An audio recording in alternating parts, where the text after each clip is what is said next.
Imagine being attacked at the moment you are the most vulnerable. Well, that is exactly what happened to Israel in October of 1973. My name is India, and today we are diving into a pivotal moment in the history of the Middle East, the Yom Kippur War. But before we get into the nitty-gritty, let's set the stage. In the late 60s, tensions were high in the Middle East. Israel, a young nation, had just expanded its borders significantly after the Six-Day War. But the peace was fragile, and the neighboring countries were not happy about the new boundaries.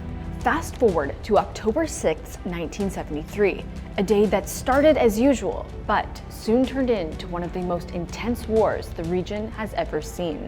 This day was Yom Kippur, the Day of Atonement, the holiest day in the Jewish calendar.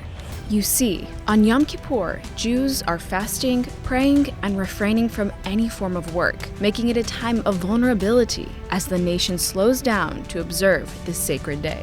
It was on this day that Egyptian and Syrian forces seized the opportunity to launch a coordinated attack on Israel, catching them somewhat off guard. The war that ensued was brutal, with both sides suffering heavy casualties. Initially, it seemed like Israel was on the brink of defeat, facing overwhelming forces on multiple fronts. But Israel was not ready to give up.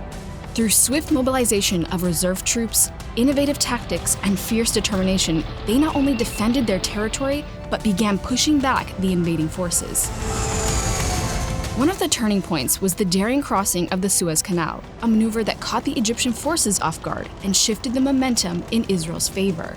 This bold move, coupled with relentless counterattacks, began to turn the tide of the war. The world watched in horror as the conflict escalated, fearing it might spark a larger conflict in the region. But after weeks of fighting, a ceasefire was finally brokered. The aftermath of the war led to something almost nobody expected: a chance for peace. The Camp David Accords, facilitated by the United States, brought Egyptian President Anwar Sadat and Israeli Prime Minister Menachem Begin to the negotiating table. This led to the historic Egypt-Israel Peace Treaty in 1979, a beacon of hope in a region often marred by conflict. This treaty not only brought peace between Egypt and Israel, but also paved the way for further negotiations and peace treaties in the region.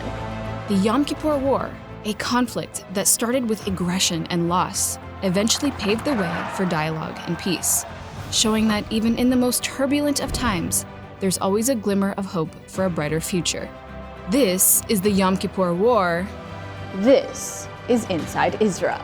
Thanks for watching, and I'll see you next time.